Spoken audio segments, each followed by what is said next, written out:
Okay, session 5, Sabbath and community. As we revealed a little bit, we need to break maybe a legalistic mindset that taking a day of rest is just you and God and Bible study. And it was always about family and community. It was always a time set apart, a day, a palace, but you're not alone in this palace. You have family and you have friends, and you also have a church community, and that's part of it too. It's supposed to be all wrapped up in there, and incorporating a Sabbath rhythm should impact your family and your community life. You know, I had that in the last session, a little bit of a joke, someone texting you and, you're not replying for 24 hours because, you're resting for the day. It's kind of funny, or seems crazy, but imagine the freedom in that. And over time, that friend just learning and people in your community. And what if they get to the point where they're like, you know what, that sounds really great. So tell me about that thing. And you tell them it's not like a religious thing or a rule thing. It's for my own balance of life that God created for me. And it's amazing. Imagine 24 hours where you don't have to respond to texts. And you're around your family and friends and community. So let's talk about that first, related to relational and emotional health. We hit on it in a previous session about what people do on average. The study, it's like, okay, these people that practice Sabbath, what do they do? Well, religious services, they go to church or they go to temple or whatever. They generally spend time with family and close friends, and they do things that they enjoy, that mentally frees them up, emotionally frees them up. And so there's a benefit there, but there's also a benefit in your relationships too. When you spend it with your family and close friends, you're building memories and you're pouring into those relationships, and they get healthier and healthier and healthier. And over time, week after week after week after week, people who practice Sabbath regularly have amazing friendships, have amazing relationships with family members, because that time, right? This phrase, quality time, and it builds and builds and builds. And when we look at the book of Acts, and we have the first 4 books which describe the life, death, resurrection, and ascension of Jesus. And then you have this book of Acts, and it's before it gets into the letters to the churches. It's a very unique account in the Bible where Luke, the researcher, he said, okay, I want to write down what happened after Jesus gave these apostles the keys to the church, and then they just started spreading the way of Jesus all over. And what happened? And we get some descriptions, and we can misread into some of these descriptions, but let's read it. So in Acts 2, 42-47, this is what was reported, and this is what Luke experienced by people of the way, the people of the way of Jesus. And they devoted themselves to the apostles' teaching and the fellowship, to the breaking of bread and the prayers. And all who believed in Jesus, were together and had all things in common, attending the temple together, because this is very close, right? There's no like church buildings at this point. This is right after kind of Judaism has gone to a close, and these are all Messianic Jews. These are all Jewish people that believe in Jesus, and so they're still attending temple, but now they have the revelation of Jesus, so they have the full picture. And so they're still attending temple together, and this is where we see a picture of Sabbath. Excuse me. They're attending temple together and breaking bread in their homes. So they're going to temple, coming back to their homes. Hey, let's eat. Let's have some fun. And they received their food with glad and generous hearts, right? Generous hearts. They probably invited people over. They're sharing what they have. We got lots. God's good. Jesus has come. We're illuminated to the full truth of Scripture and of God's understanding. This is a beautiful thing. And they have generous hearts, praising God and having favor with all the people. And sometimes what can happen, so this happened actually in the 60s and 70s. It was the Jesus People movement, and they wanted to be Acts. They wanted to live in it. So, like, we're going to buy apartment complexes, and we're just going to live like this every day. Church and church community, yeah, every day. Well, it lasts for a time, and, kind of fluctuated, and there's still spin-offs of that all the time. And what can happen is we read this passage and we automatically say, well, they did this is every day. This is what they did. But because Luke doesn't describe exactly like on Tuesday they did this or on Wednesday they did this. And so we get this glorified picture of the early church that these weren't everyday folk. And that somehow, they had food and they were generous and they had all this stuff. These people still went to work. They still worked. And under this time period in the first century, they were still used to working. It was a 6-day work week. They didn't have a 5-day work week. They did a 6-day work week. And so what we get a picture and understanding is Luke is probably, most likely, describing maybe after work or before work. We do have some historic record that sometimes the early Christians would meet before work at the temple and go to work. There's some of that. But mostly what's talked about here, this is Sabbath. This is their enjoying of Sabbath rest. By the way, right after this is a transition time. Sabbath was always practiced on the Saturday, the last day of the week, according to Jewish tradition. Sunday was Monday, which is interesting because when you're a pastor, Sunday becomes your Monday, so it's kind of worked that way. But they shifted that because of Jesus' resurrection and kind of the new covenant. Early on, maybe not at this point, but soon on in the record of Christian history, they would move Sunday to become the new Sabbath, not as a law, but as a celebration of Christ's resurrection, as a picture of eternity, as a day where we look forward to eternity. So this whole thing. And you can't have this type of community without time. If you read this and that sounds crazy, then you probably haven't poured enough time into it. And if you make Sabbath a priority, if you choose, and you choose to enjoy your people, whoever your people are on that day, family, close friends, you will start to have extended meal times. Where dinner isn't just a half hour to get the food down so you can go to the next thing, but where the food is in the kitchen and you've gone from the living room, maybe to the porch, to the kitchen, and there's people over and you're hanging out and the food and the drink, it's there for like 4 hours because you're on Sabbath. There's no meal time.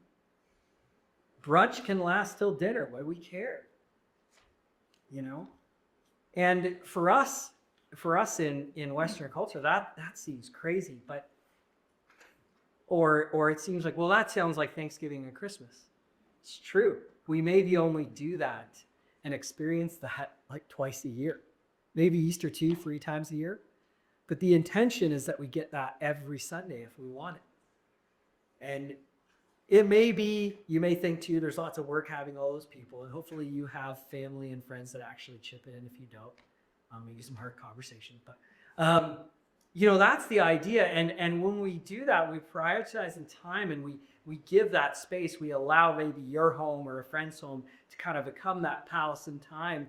And you say to whoever your dinner guests are or brunch guests are, just so we're clear, there's no plan for today. The food's there, the drink's there.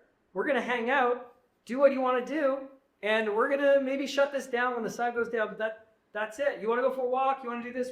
Whatever you want to do. And your children will learn that rhythm, and they will love it and look forward to it.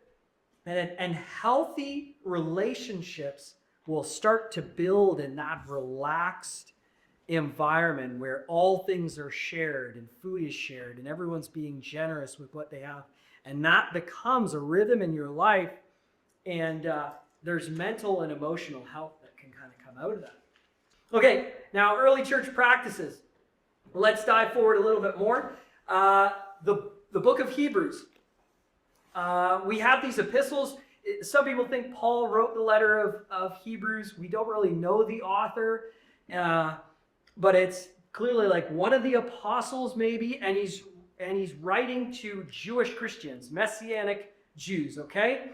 And so there's an understanding when we read Hebrews, we have to put on in our minds and in our ears, imagine you grew up with all like the Torah, the laws, and the prophets, and somewhere along the line, either your parents or you accepted Jesus, maybe your grandparents, all of this. No, this is pretty early on. So your parents or you have accepted the way of Jesus, and you're in this place where you're trying to wrestle with the old covenant coming to a close and Jesus bringing the new covenant. And you've been trying to be obedient as a Jewish person, but now you have this freedom and this grace and you're wrestling with it all. And so the book of Hebrews is written to them.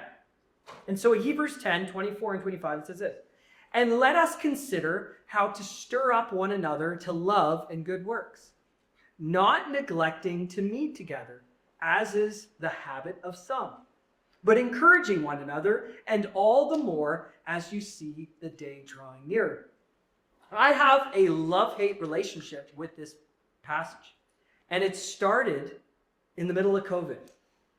This became pastors that felt not enough people were going to their church anymore, and they wanted to have a pity party, and they started going on the internet, and they quoted this verse like it was the only verse in the Bible. There was a time during COVID where this became more popular than John 3:16.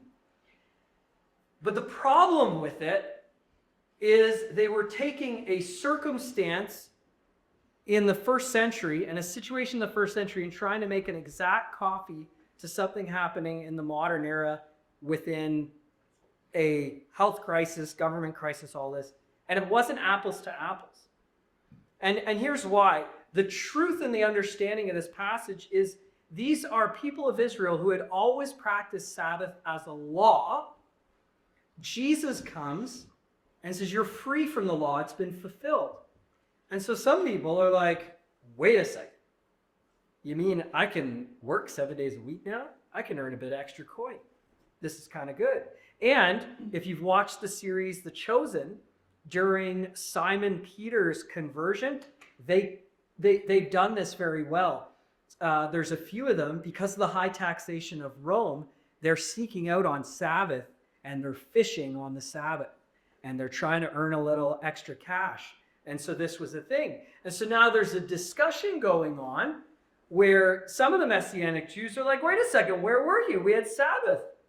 Like, we had this big get together. Where were you? And it's like, I was working. We have Jesus now. I can work 7 days a week. I'm free. Freedom in Christ. And what's going on? And so the statement of this apostle to these Messianic Jews is, you're taking the freedom in Christ for granted. You are free to work 7 days a week. But now the thing that you're losing is you've neglected meeting together. And because you're working so much, you're no longer gathering together with your people. And so this apostle is stating to the early Jewish church, you're taking the freedom for granted and you're misusing it and you're removing yourself from the community. Now, let's go back to COVID. One thing that I did see, and that every pastor I talked to saw, is people had an excuse to kind of go online and to remove themselves from church, rightly or wrongly. I'm not getting into debates on the virus, the vaccine, and stuff like that. That's not where we're going to. But they removed themselves, and every congregation, every pastor I talked to, there were long-time attenders that never came back. And you probably know some people, I'm assuming, that were faithful followers of Christ, that attended their church community, their Christian community, and they checked out. And they never came back. And now we're like 5 years back in, 2005, and they're still 2025, and they're still not here. And so then, it's funny, this verse actually applies more now than it did during COVID. Because now is a similar situation. You have the freedom, Because COVID gave every Christian and churchgoer, it freed them from the guilt and obligation that we grew up in. For those of us that grew up in the church, you better be at church on Sunday. Be a good Christian. That sort of legalism that many of us grew up, that was removed. COVID got rid of all that. So now we have this freedom. That's the beautiful thing of COVID, is we have freedom. We can go to church or not go to church, but we don't have to go under guilt and obligation. We're free. But back to this, it's the same situation now. So we need to not neglect meeting together, as is the habit of some. Now, this doesn't mean you're missing church or missing church community, missing family gatherings on occasion. The key is the habit. And a habit is key. The more you remove yourself from your family and friend community on Sabbath, the easier it gets the next time. It's a habit. So just like God chose to rest, we choose to rest. We choose to participate in family and friend gatherings in our day of rest. Not that maybe you want a day of rest just yourself, that's fine too. But if you get into practice of like solitary confinement on your day of rest, then you've missed it entirely too. And now you'll form a habit. And you know what happens if you have a habit of solitary confinement? You know what you turn into? A hermit. Habit becomes a hermit. And then you become one of those, I don't know, guys that lives up in the mountains and never comes back. He dies up there and no one finds him before he's there. I mean, that's not going to be you. Okay, so encouragement and accountability in Sabbath rhythms. The church, part of our role is to encourage people to gather together and to have communion. However, I have this thing that's always going on in me is I don't want to be legalistic. I don't want to become one of those pastors like, well, you weren't in church. So I'm not like that. And that's why you notice at Mountain View, even in the summer, I actually try to encourage people. If you want to go camping, that's fine. We have podcasts. You want to download the video on your phone. You want to get together. We even give questions. Even in our gatherings, we don't end with the final song and the dismissal so everyone quietly exits. We try to end in a way that encourages people to stay, give a half hour between the first and second gathering, give time at the end. We don't want people to just come in, listen to the content, and leave. Because if they do that, they've missed the full understanding of Sabbath.